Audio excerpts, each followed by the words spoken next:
1 Juli 1935. Hari itu mungkin merupakan tanggal biasa bagi sebagian besar masyarakat kota Jepara pada umumnya. Bukan hari besar yang ramai perayaannya seperti hari raya ataupun tahun baru. Akan tetapi pada tanggal itu, tepatnya di Jalan Pemuda Taman Sari, Kelurahan Saripan, Kabupaten Jepara, lahirlah seorang tauladan. Sosok panutan, pengayom yang memberi sumbangsih terhadap perkembangan Islam dan kemajuan umat, yaitu Kiai Haji Ahmad Masduki Mahfudz, atau yang biasa kami panggil Abah Masduki. Pepatah mengatakan bahwa buah jatuh tidak jauh dari pohonnya. Ibarat inilah yang menggambarkan bahwa sebuah lingkungan keluarga mempunyai pengaruh yang sangat besar di dalam membentuk watak dan kepribadian seseorang. Dengan lingkungan keluarga yang baik, membentuk pribadi seorang Masduki kecil tumbuh menjadi pribadi yang tekun, teguh, memegang prinsip dan tidak mengenal kata putus asa dalam menyebarkan agama. Yang saya lihat dari pengalaman saya sebagai salah seorang putra almarhum almarhumlah al-mubasysyar bil jannah Abah Kiai Haji Ahmad Masduki Mahfudz, beliau adalah tipe pekerja. Beliau yang luar biasa saya lihat sejak awal komitmen untuk mengintegrasikan ilmu, karena yang saya dengar cerita dari almarhumlah al-mubasysyar bil jannah, kakek saya Kiai Haji Mahfudz, beliau bercerita bahwa kecil Abah menimba ilmu di sekolah umum, kemudian sore hari layaknya yang lain di Jawa Tengah, di Jepara tepatnya, menimba ilmu agama, berguru kepada beberapa orang kiai di sana, ada Kiai Fakih, ada beberapa orang kiai lainnya yang saya dengar, kemudian melanjutkan pendidikannya di Yogyakarta, sembari mondok di almarhumlah al-mubasysyar bil jannah Kiai Haji Ali Maksum.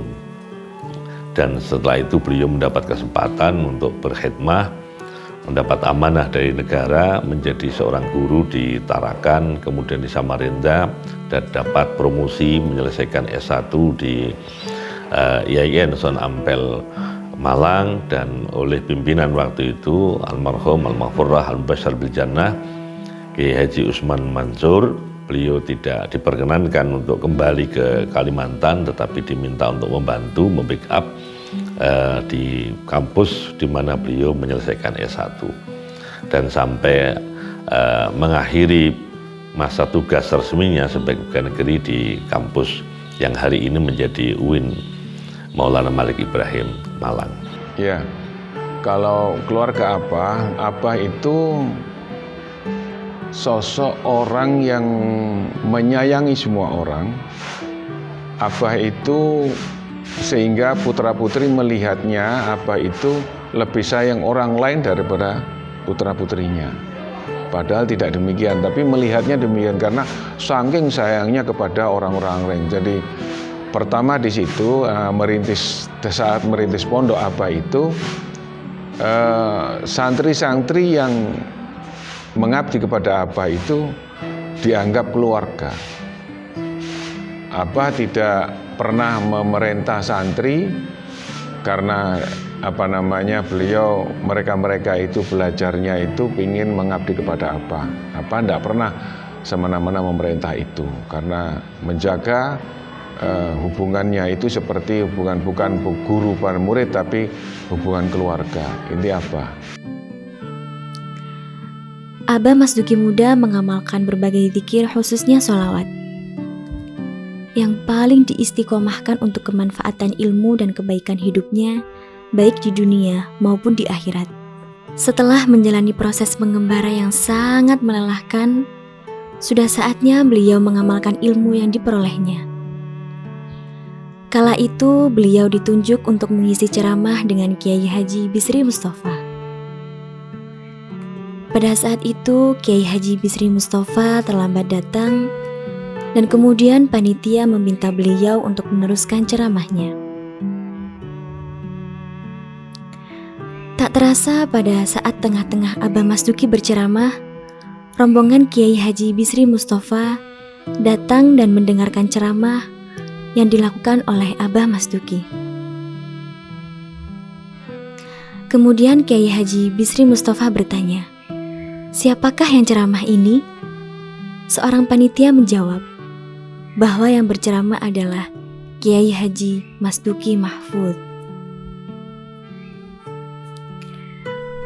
Setelah proses pengenalan di acara pengajian tersebut, Kiai Haji Bisri Mustafa mengundang Abah Mas Duki untuk datang ke rumahnya. Pada pertemuan tersebut terjadilah peristiwa yang tak terduga. Ternyata Kiai Haji Bisri Mustafa ingin menjadikannya sebagai menantu. Beliau ingin menikahkan Abah Mas Duki dengan putri saudaranya, yaitu Kiai Haji Hamzawi, yang kita kenal Umi Hasinah Hamzawi. Umi Hasinah diangkat putri oleh Kiai Haji Bisri Mustafa dan belajar ilmu agama di pesantren yang diasuh oleh Kiai Haji Bisri Mustafa. Ya, Abah dan Umi itu luar biasa hubungan yang kalau bahasa Jawanya seperti mimilan mintuno, artinya hubungan yang selalu harmonis.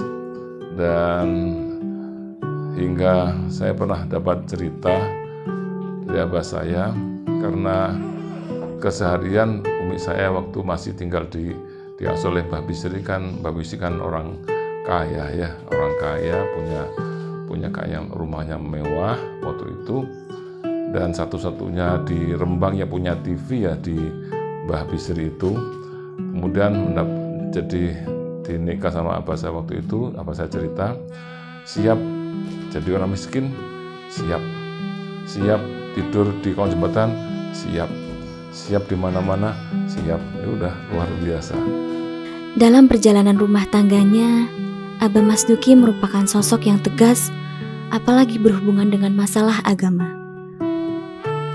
Selain menjadi ayah yang sangat sayang kepada keluarganya, beliau juga menjadi ayah yang disegani dan disayangi oleh segenap keluarganya. Beliau memposisikan diri sebagai guru yang sekaligus menjadi inspirasi bagi putra-putrinya. Dari pernikahan dengan Umi Hasinah, beliau dikaruniai 9 orang anak, yaitu 6 orang putra dan 3 orang putri. Beliau sangat menghimbau kepada semua putra-putri beliau dan seluruh santrinya untuk tidak memakan makanan yang tidak benar-benar halal. Karena terbentuknya insan yang taat kepada Allah tergantung apa yang dikonsumsinya. Beliau juga pernah diberi wasiat oleh Kiai Haji Hamzawi Umar bahwa beliau tidak boleh menggunakan uang PNS untuk bertafakuh. Atas dasar inilah, walaupun sebagai pegawai negeri, Abah tidak pernah menggunakan uang tersebut untuk dikonsumsi. Karena menurut beliau, gaji uang PNS hukumnya adalah syubhat. Beliau lebih rela melakukan kerja sampingan seperti sopir bemo, tukang arloji, ataupun jualan beras demi mencari rezeki yang halal. Ketika ngaji, saya pernah sama abah saya, kenapa tidak ngajar atau ngaji atau Jumatan di Masjid Jamek? Katanya abah saya tak ngaji atau khutbah di daerah yang orang-orang tidak bisa nyangoni. Yang orang-orang pada ada kadang-kadang ngaji di daerah Malang desa atau Malang kabupaten, hingga pernah suatu saat itu biasanya kalau logikanya kebanyakan kalau habis khutbah itu khotibnya disangoni, habis ngaji ustaznya sangoni, tapi ternyata abah saya itu malah nyangani pengurusnya. Jadi itu gambarannya luar biasa. Jadi itu menjadi teladan saya karena abah saya begitu hati-hati dalam mengonsumsi makanan. Kalau tidak halal betul, beliau tidak akan makan. Umi Hasinah adalah istri yang sangat setia mendampingi suaminya dimanapun berada, terlebih saat mengisi pengajian. Abah Mas Duki dan Umi Hasinah senantiasa duduk berdua melakukan wirid bersama. Sama halnya dengan Abah Mas Duki, Umi Hasinah pun tegas dan disiplin dalam mendidik putra-putrinya. Ketegasan beliau ini sangat nampak ketika beliau memasrahkan semua putra-putrinya kepada yai dari berbagai daerah. Dalam rangka mengikuti jejak para salafus sholih, Umi Hasinah sangatlah istimewa. Abah Mas Duki juga dikenal sebagai yai yang sangat gemar berdakwah dan berorganisasi. Sebelum mengawali dakwahnya di Malang, beliau juga pernah berdakwah di Yogyakarta dan Kalimantan Utara. Jadi abah itu kadang-kadang ngaji jam 10 malam, pulang dari dakwah jam 10 malam, diteng, ayo ngaji jam 10 malam. Dan begitu itu baru datang jam 1 malam, jam 3 malam sudah sudah wiridan begitu di musola. Dan Abah Umi ini luar biasa yang susah. Putra-putrinya sendiri tidak tahu bisa niru apa enggak, karena Abah itu seperti tadi saya ceritakan, kecintaannya kepada santri-santri itu sampai mengatakan bahwa ini adalah anak. Dan santri-santri yang ketika orang tuanya meninggal seringkali mendapat pesan Abah, sekarang orang tua kandungmu adalah aku, ada masalah apa-apa sampaikan padaku. Begitu juga Umi demi merawat pesantren ini pada saat sudah gerah, karena Umi salah satu sababiyah kapundutnya adalah sakit di otaknya, tak tahu kanker atau tumor, itu sudah tidak bisa berpikir secara sempurna, jilbabnya sudah mengsle semua, begitu tidak bisa tata, sholat kadang-kadang 1 rakaat sudah salah macam-macam. Tetapi satu hal, setiap jam 2 malam Umi selalu mendoakan santri-santrinya, sampai saya pernah matur sama Umi, berhenti sajalah, Umi sudah gerah dan biar yang mendoakan gantian putra-putranya. Tapi apa yang disampaikan Umi,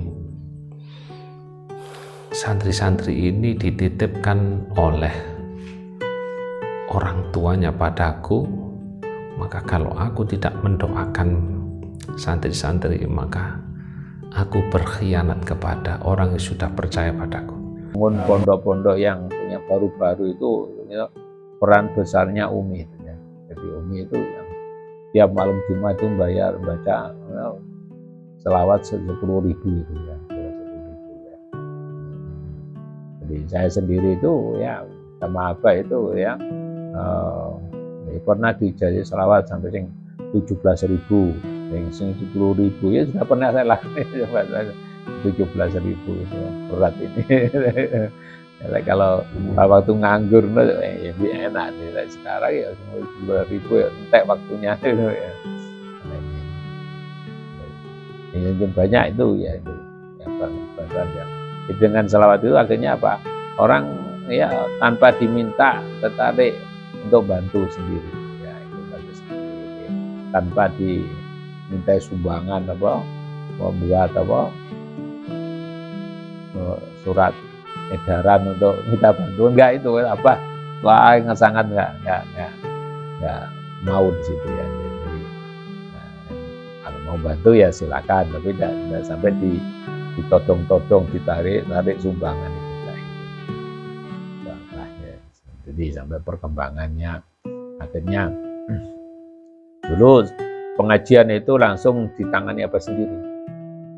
Jadi Abah itu, dan Abah itu kalau ya karena ngajinya Abah itu ya gitu, pokoknya Abah selalu datang langsung ayo ngaji. Kadang-kadang Abah habis pengajian malam itu datang jam 11 jam 12 itu santri yang bangun ayo ngaji. Jadi semangatnya santri juga sungguhan betul itu. Jadi dijak ngaji malam itu ya mau datang di di musola itu ya, di ngajinya di musola apa itu ya, mau di situ ya. Nah, dan apa itu yang ditekankan adalah pelajarannya itu adalah pelajaran nahwu dan shorof. Kedatangan Yai Mas Duki memang sempat ditentang oleh warga setempat. Bahkan pernah ada peristiwa mobil baru yang dibeli oleh beliau dicat oleh warga kampung. Dalam dakwahnya, beliau memilih dakwah dengan cara bilhal, yakni memberikan contoh yang baik.